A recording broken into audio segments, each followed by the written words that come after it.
had the Motorola Droid 1, which was the flagship device on Verizon for some time, kept people from going to the iPhone. Then you got the Droid 2, and by that time, the Droids were kind of falling behind the original line, that is, in place of devices like the Incredible 2, the Droid X, and the Droid X2. What's going on, guys? I'm Aaron from PhoneDog.com, and Motorola is doing all they can to get that Droid line, the original keyboard Droid, back in the flagship eye. Here it is, Motorola Droid 3 on Verizon. It's available now for $199.99, and it still is a 3G device, no 4G capabilities in this just yet, but it does have a dual-core 1 GHz processor. It has an 8 megapixel camera that's capable of shooting 1080p video. Then you have that full QWERTY keyboard that's really improved over both not only the Droid 1, but the Droid 2 as well. Bigger display as well, 4-inch QHD display. So it's high resolution. Across the board, tons of updates, Android 2.3. It's ready to compete in prime time, but the question remains, 1, do people still need physical QWERTY keyboards? And 2, can this device compete with Verizon's existing 4G lineup? We'll find out that and more in the review, but first, special thanks to our buds at Best Buy Mobile. They hook us up with a couple of these, a couple of other high-end smartphones that we give to you in the One Paw Bandit game for free. So that's pretty cool. When you walk into Best Buy Mobile, you'll walk out working. They'll help you set up your email, web, and more. But enough of that, let's get into it. Is this the phone to get? You see the Motorola Blur implementation across the board here. There's really no remnants, if you will, of stock Android. You can see it in the phone application, for example. Here's what it looks like. You have your island keys with your numbers, obviously, and then down here you have voice dial. You can add a number to contacts, and then you can call. But one thing I do like, it shows your most recent number, and then if I dial, pound 832, for example, and I can dial that. Here's what the call screen looks like, and then we'll end that so we can jump back, and then you can see 832 is the most recent. I can go over to my recents list, see all of those, and then I can go over here to contacts. Let me jump out and make sure. Yeah, good. Okay. I want to make sure my old man McTweety account was connected, and then contacts are attached over here, and you can see, you can search, you can add, and then you have your favorites as well. I don't have any favorites. Nobody's called me. I guess I just am not loved on this demo device. I haven't gotten any random calls or any text messages, for that matter, saying that I've just won $1 million and that I need to claim. But oh well, that's what that looks like. And you see that, like I said, across the board from there to the calendar. We'll go in here and take a look. And you can see some, some vague remnants here of stock Android. And then when you go over here, we can search by agenda, day, or we can display, rather, by agenda, day, week, and month. So I prefer agenda. We can bring that up. And then to add one, pop it up, and here's what it looks like. So again, Motorola Blur, or I shouldn't say Blur, applications platform, all across the board. Now, there are some pretty cool customization options on Motorola's applications platform as well. They've added some widgets in addition to the stock Android stuff, and you can see here we can add stuff to home screen, widgets, shortcuts, folders, or wallpapers. But let me go into widgets and show you what those look like. You have a couple of different options when it comes to the widgets on your device. And one thing I've always liked about Motorola with the applications platform, let's go over here and say we want to do weather. Let's say weather. We'll bring up current location, and it's going to bring up the weather widget here for Charlotte. And I can either drag it across the screen anywhere. You see how those little pluses pop up that kind of directs me where to put it down. And then I can also extend out the size of the weather widget if I want to, or any other widget for that matter. Most of Motorola's widgets are customizable. Now you can see when I get to this point it turns red. That means that it's not capable of that size. But then I can let go and then tap out of it, and you can say I can customize the size. So this works out really great for, let's say, a home screen like this where you have a lot of space over here on the sides, but you don't have a whole lot of space over here because of the battery widget and because of the apps that are down here on the display. You can really customize a lot of this stuff to your heart's content. So if I bring up widgets, I can bring up calendar, for example, and yeah, sure, we'll bring up that. I can change this around, change the size. Let me get it back to where I can adjust it. And then bam, and see how I just popped the battery widget over. I can easily add a bunch of stuff and add some new icons and more. So I have the option to do that. I can switch it all around like that, and it's a nice ability to do that. Whereas HTC Sense has some beautiful widgets, as does TouchWiz, but they're not customizable in the fact that you can't make them smaller or larger. So if you don't have space in a home screen, you're out of luck. So that's something to keep in mind. I've always liked that about Motoblur, or Motorola's applications platform. See, I'm doing it as well. But you can select your wallpaper as well. You get a couple of pre-installed wallpapers out of the box here just to show you those. But I don't want to spend too much time on that. Let's go through some of these applications just to show you really quickly Gmail, how it looks with the color scheme.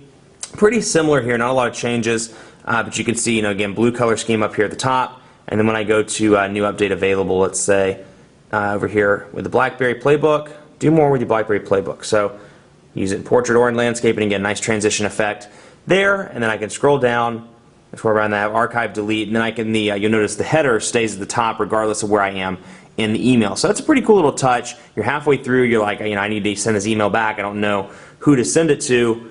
You can see it right there and reply directly. Now you'll see little cool things like this. I can bring up favorites. I can get rid of them, bring them back down. So a lot of cool widgets, a lot of cool functionality on Motorola's applications platform. Let's go in here and take a look at the camera. It's an 8-megapixel camera. It's capable of shooting video at 1080p, which is HD, and you can see, ooh, that's a good looking man right there. Let's see. Hello, you good looking man.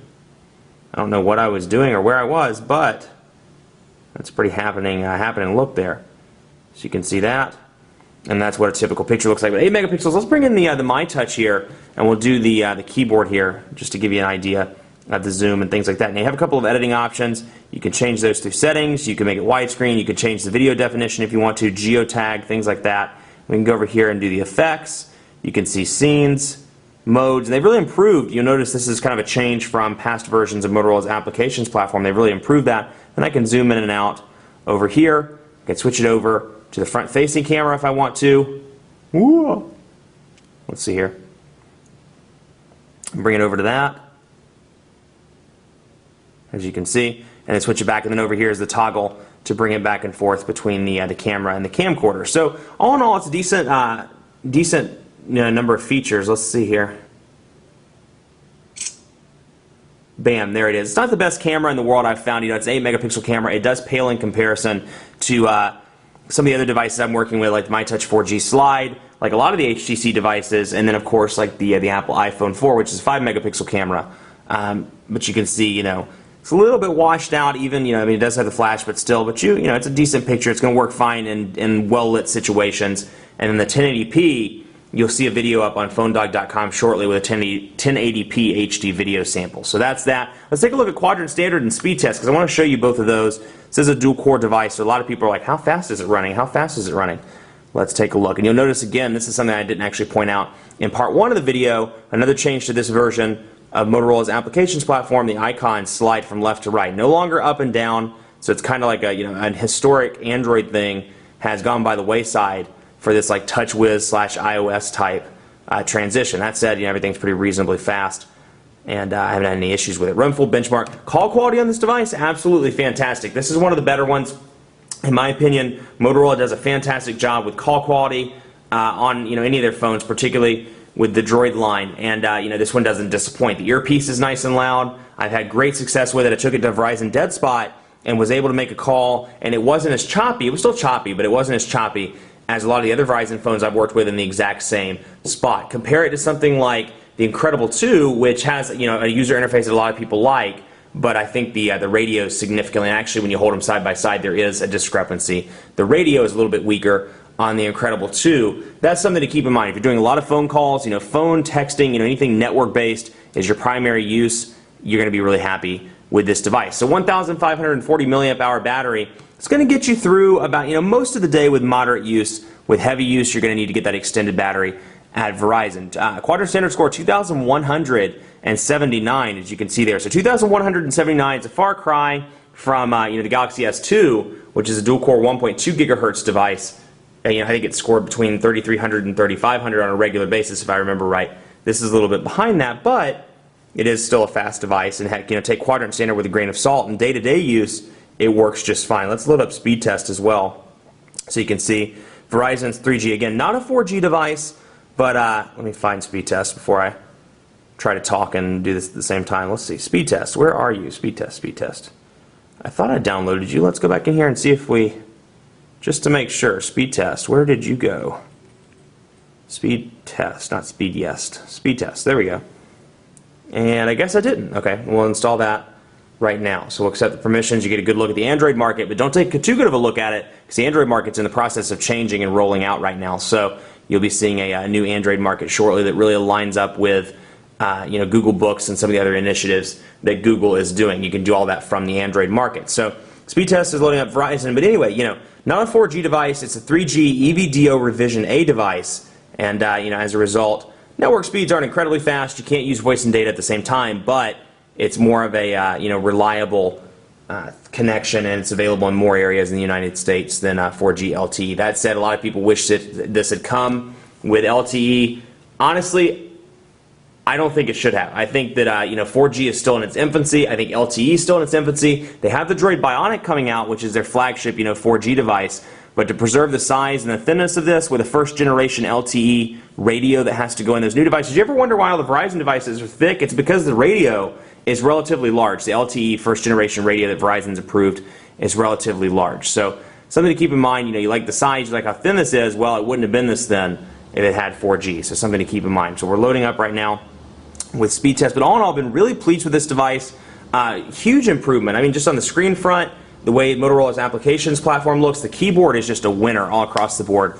Absolutely love this. And it's funny, like I said, I'm a big on-screen keyboard guy, but in the couple of days that I've been working with it, I've found that I just leave it open on my desk like this and actually use a physical QWERTY keyboard almost all the time. So it's definitely a change there. So design, love, hate, but I think they did a nice job of bridging the Droid 1, the Droid 2. I think this will appeal to a lot of people from both of those platforms. Let's load up speed test and take a look, and then we'll sign out. But all in all, great device. This actually is probably my favorite non-4G device on Verizon right now. It was the Motorola Droid X2 because of the dual-core processor, but this also, obviously adds the keyboard and it adds global roaming capabilities. Two very important things for people that travel on a regular basis. And actually, I know why it's doing network issues, because the Charlotte server has been down. So let me switch that over to Greensboro, and we'll begin the test. But two very important things for people that use their phone, business people that use it on a regular basis, combined with GoToMeeting and a lot of the different stuff that's pre-installed. This is the device to get. So great 3G device, been very impressed with it. Much more coverage to come on PhoneDog.com with the Motorola Droid 3. We'll have dogfights between it and the MyTouch 4G and more in the future. Look for a dogfight between the Droid X2 as well sometime shortly. In the meantime, be sure to like us on Facebook at facebook.com/PhoneDog. We're doing the greatest tech giveaway ever. We're giving away tablets, touchpads, iPad 2s, Galaxy Tab 10.1s, and Transformers. So be sure to check that out. Sign up for the game, facebook.com/PhoneDog, and be sure to follow me on Twitter. That's a terrible score. Be sure to follow me on Twitter as well, PhoneDog_Aaron. Hit me up with questions about the device. I'll do my best to answer those. And on Facebook at the fan page, facebook.com/PhoneDogAB. Droid 3 and I are taking a little vacation to Italy, so we're very excited about that. I'll let you know how it performs internationally. Thanks so much for watching. We'll see you next time. Take a look at those network speeds. They're a little bit slower. Yeah, a little too slow for me.